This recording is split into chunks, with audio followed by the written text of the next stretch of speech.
ওমর দরদিয়া সিরিয়ালে আজকের পর্বে আপনারা দেখতে পাবেন যে বাণীর কাকাবু বাণীকে বলে, বাণী দেখ তোর রান্না করার খাবার খেতে এসেছে, সব বড় বড় গাড়িতে চড়ে দেখ।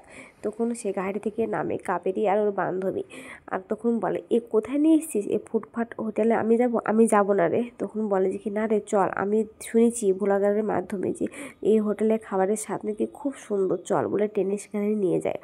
আর যাওয়ার পরে বলে যে আচ্ছা আমরা এখানে খেতে এসেছি। তখন বলে হ্যাঁ বৌদি বলুন কি খাবেন।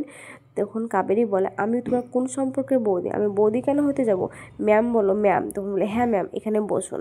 তখন কাবেরী দেখে যে টেবিলের ওপর নোংরা থাকলে বলে এই টেবিলে আমি বসবো, এই ভাতটা সব ছড়িয়ে আছে এখানে, আমি এখানে বসতে পারবো না কো। তখন ওর কাকাবু বলে একটু আপনি চুপ করুন ম্যাডাম, সব কিছুর ব্যবস্থা করে দিচ্ছি।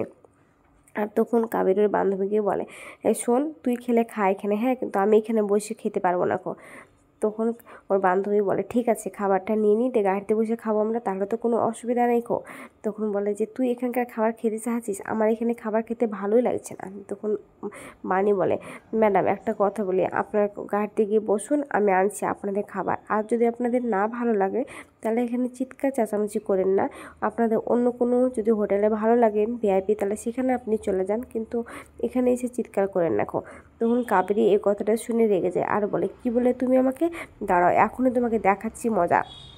তখন ওর বান্ধবী কাবেরীকে টেনে নিয়ে এসে আর বলে এই শোন একটা কথা বলি, সামান্য জিনিস নিয়ে এত ঝামেলা কেন করছিস, তুই খাবি না তো চল অন্য কোনো আমরা হোটেলে গিয়ে খাবো। তখন বলে না রে আগে আমাকে এই হোটেলের ব্যবস্থা করতে হবে, তারপরে আমি এখান থেকে যাব বলে অরিন্দমের বাবাকে ফোন করে আর বলে তুমি কোথায় আছো, তুমি তাড়াতাড়ি এসো, একটা ফুটপাতে হোটেলে এরা কাজ করছে আর আমাকে নাকি আঙুল তুলে কথা বলে। তখন বলে শোনো আমার এখন টাইম নেই। তখন বলে আমি সব শুনতে চাই না, আমি লোকেশন পাঠিয়ে দিচ্ছি তুমি চলে এসো বলে ফোনটা কেটে দেয়। তখন অরিন্দমের বাবা বলে এ তো আমার কথাটা শুনলোই না, লোকেশন পাঠিয়ে দিল, তাহলে যাই গিয়ে দেখে আসি।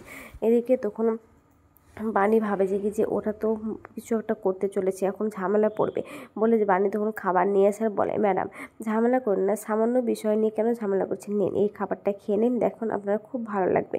তখন ওর কাকাবাবু বলে আর আমরা যদি কিছু ভুল বলে থাকি তাহলে আমাদেরকে ক্ষমা করুন ম্যাডাম।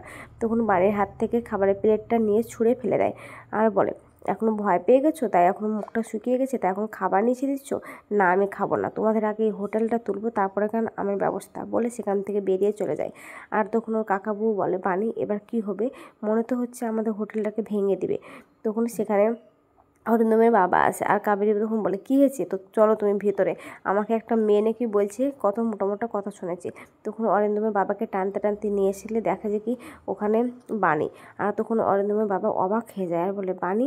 তখন বলে কাবেরী শোনো তুমি বাইরে এসো, বাইরে এসে তুমি দাঁড়াও আমি কথা বলছি বলে টানতে টানতে কাবেরীকে বাইরে নিয়ে এসে আর বলে তুমি একটু তোমার বান্ধবীর সঙ্গে ভিতরে গিয়ে বসো, আমি পরে কথা বলছি, আর বিকালে তোমাকে একটা ভালো হোটেলে নিয়ে যাবো বলে ওদেরকে গাড়িতে তুলে দেয়। আর তখন অরিন্দমের বাবা ভাবতে থাকে এবার আমি কি করব, একটা তো মস্ত বড় ঝামেলায় পড়ে গেছি, বাণী যদি সব কিছু গিয়ে বাড়িতে বলে দেয় তাহলে কি হবে, না আমাকে বাণীর সঙ্গে কথা বলতে হবে বলে বাণীদের হোটেলে আসে আর এসে বলে একটা কথা বলি তোকে বাণী, হ্যাঁ যা শুনেছিস এখানকার যা দেখেছিস সব তুই ভুলে যা, দয়া করে কাউকে বলিস না। তখন বাণী বলে সাথী মাসিমাকে আপনি এইভাবে ঠগাচ্ছেন, ও আপনাকে কত ভালোবাসে, আপনাকে ভগবানের জায়গায় বসিয়ে রেখেছে আর আপনি এভাবে করছেন। তখন অরিন্দমের বাবা বলে আমার কিছু করার ছিল না, বিশ্বাস কর আমিও তো একটা মানুষ নাকি, আমারও তো কাউকে একটা প্রয়োজন হয় যে আমার কাঁধে কাঁধ মিলিয়ে আমার আপাত বিপদে কাজ করবে, কিন্তু ওকে আমি কত যত্ন করি কত ডাক্তার দেখাই কিন্তু কিছুতেও রিকভার হচ্ছে না, উল্টে আরও বেশি খারাপের দিকে এগোচ্ছে, তাই আমি বিয়েটা করতে বাধ্য হয়েছি। তখন বাণী বলে ওটা আপনার অনেক পুরনো বন্ধু নাকি, তো হ্যাঁ অনেক পুরনো বন্ধু, ও আমার সব সময়তে আমাকে কাজে লাগে, কিন্তু কি করব কবে যে এই বন্ধুত্ব থেকে গভীরতা হয়ে গেছে আমি নিজেও বুঝতে পারছি না, কিন্তু দেখ তোকে আমি হাত জোর করছি অনুরোধ করছি তুই বাড়িতে কাউকে বলিস না, খুব বললে সমস্যাটা বাড়বে, এবার তোর বিবেক তুই কী করবি ভেবে দেখ বলে সেখান থেকে চলে যায়। তখন বাণী ওখানে দাঁড়িয়ে দাঁড়িয়ে ভাবে সব ছেলেরাই কি এক বিশ্বাসঘাতকা, সবাইকে বিশ্বাস ওই করে এসব ভাবতে থাকে। এদিকে অরিন্দমের মা টিভিতে বসে একটা সিরিয়াল দেখে আর সিরিয়ালও ঠিক একই কেস ঘটে যেটা বাণীর সঙ্গে ঘটেছে। আর তখনই অরিন্দমের বাবা আসে আর এসে বলে কী হলো এখানে সাথীর মুড অফ কেন। তখন বলে সাথী তোমার মুড অফ কেন, তোমার কে মুড অফ করলো। তখন বলে ওই যে বাণী। তখন অরিন্দমের বাবা ভয় পেয়ে যায় আর বলে বাণী কেন, তোমার কী বলেছে। তখন ঘর থেকে অরিন্দম বেরিয়ে আসে আর তখন বলে, বাবা তোমাকে অস্থিরতা লাগছে কেন, তোমার কি শরীর খারাপ নাকি হোটেলে কোনো সমস্যা হয়েছে বিজনেসে, এসব বলে। তখন বলে, না না আমার কিছু হয়নি। তুমি বলো তো সাথী, তোমাকে বানি এমন কি বললো যে তুমি এতটা অস্থির হয়ে উঠেছো?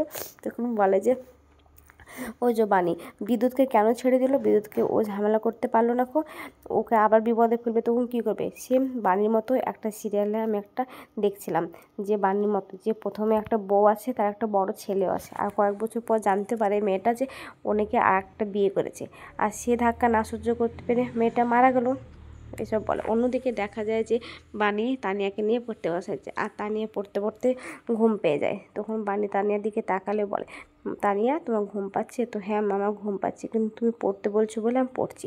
তখন বানি বলে, ঘুম পেয়ে গেলে পড়তে হয় না, ঘুম কিছুতেই পড়া মুখস্থ হবে না, তুমি এখন ঘুমে যাও। অন্যদিকে দেখা যায় আবারও যে অরিন্দম বলে, এটা কোনো সাজেশন না, সুসাইড করলে কি সব কিছু হয়? যেমন করে আমি বিদ্যুৎকে শাস্তি দিলাম, ঠিক ওইভাবেই সে তার স্ত্রীকে, তার স্বামীকে শাস্তি দিতে হবে, এসব বলে। কিন্তু বানি তো পিছিয়ে গেল, আমি কি করব বলো মা, এসব বলে। তখন ওখানে অরিন্দমের বাবা বসে থাকলে কিন্তু খুব ভয় পায়। অন্যদিকে তানিয়া ঘুম পালে বানি তাকে ঘুম পাড়ায় গান কেড়ে কেড়ে, আর সেখানে মৌলির মা আসে আর এসে গানটা চুপচাপ শোনে, আর গানটা শোনা হয়ে গেলে বলে, মেয়েকে ঘুম পাড়াচ্ছিস গান গেয়ে কে? তখন বলে, হ্যাঁ মা, তা আমিও ঠিক এভাবেই গান গেয়ে ঘুম পাড়াতাম মৌলিকে, জানিস? তা বলে। তখন বলে, আচ্ছা তুমি বলো যে তুমি এত রাত্রে এখানে কী করছো? তখন বলে, সারাদিন তুই কাজকর্ম করেছিস, সবাইকে খাওয়াচ্ছিস, রান্নাবান্না করেছিস, কিন্তু নিজে খেয়েছিস কিনা সেটা আমাকে দেখতে হবে না, তাই তো আমি এসেছি। তখন বলে, নিশ্চয় তুই খাসনি, তোর মুখ দেখে বোঝা যাচ্ছে। তখন বানি বলে, হ্যাঁ শোনোনি যে নাপিত কখনো নিজের চুল কাটে না, আর ময়রা কখনো নিজের মিষ্টি খায় না, ঠিক সেরকম। তখন বলে, বাজে কথা বলিস না, বস তো এখানে খেতে হবে, বলে ওকে বসায়, আর দেখে যে থালাতে দুটো রুটি এগরোল আছে। তখন বলে, মা রুটি এগরোল? তখন ওর মা বলে, তোর এটা খুব ফেভারিট? তখন বলে, হ্যাঁ। তুমি কী করে জানলে যে এটা আমার ভালো লাগে তা? তখন বলে, না আমার এটা ফেভারিট তো, তাই মনে হলো আমার সঙ্গে তোর তো অনেক মিল আছে, তাই আমি নিয়ে আসলাম। আমার মাও আমাকে ছোটোবেলাতে এরকম করে রুটি এগরোল করে দিত, আর আমি খেয়ে বেড়াতাম। কিন্তু দেখ বোনকে যদি এরকম করে দিই, মৌলের বাবাকে ফোন করবে আর বলবে, মা আমাকে রুটি এগরোল করে দিয়েছে, আমি এসব খাই বাবা, তুমি বলো, বলে কত ঝামেলা বাঁধাবে, এসব বলে। তখন মৌলি মা বাণীকে খাইয়ে দেয়, আর তখন বাণী কান্না করে। তখন মৌলির মা বলে, কান্না কেন করছিস? তো আজ খুব বাবার কথা মনে পড়ছে, বাবাও ঠিক আমাকে এইভাবেই খাইয়ে দিত জানো, আমার তো মা নেই। তখন বলে, কেন আমি আছি তো, আমি তোকে খাইয়ে দেবো। তখন মৌলির মা বলে, আচ্ছা এবার বল, কাজের জায়গাতে কোনো কিচিবিচি হয়েছে নাকি, ঝামেলা, বিদ্যুৎ এসেছিলো নাকি আর ওখানে? তখন বলে, না আসেনি। দিয়ে আবার সে বাণী অরিন্দমের বাবার কথাটা ভাবতে থাকে। আর তখন মৌলির মাকে জিজ্ঞেস করে, আচ্ছা মা একটা কথা বলো, কেউ যদি কারো দুর্বলতার সুযোগ নেয়, বিশ্বাস ভাঙে, তাহলে তার সঙ্গে কি করা উচিত? তখন বলে, তাকে চরম শাস্তি দেওয়া উচিত। আগামী পর্বে দেখতে পাবেন যে অরিন্দমকে বলছে তানিয়া, বন্ধু তুমি আমাকে নিতে আসবে টিফিনে? তখন বলে, না শোনা আজকে আমি যেতে পারবো না, আমি একটু বাইরে যাচ্ছি, কাজ আছে। এদিকে বানি হোটেলে রান্নাবান্না সেরে ওর কাকাবাবুকে বলছে, আমি টিমিটটা নিয়ে যাই মেয়ের কাছে।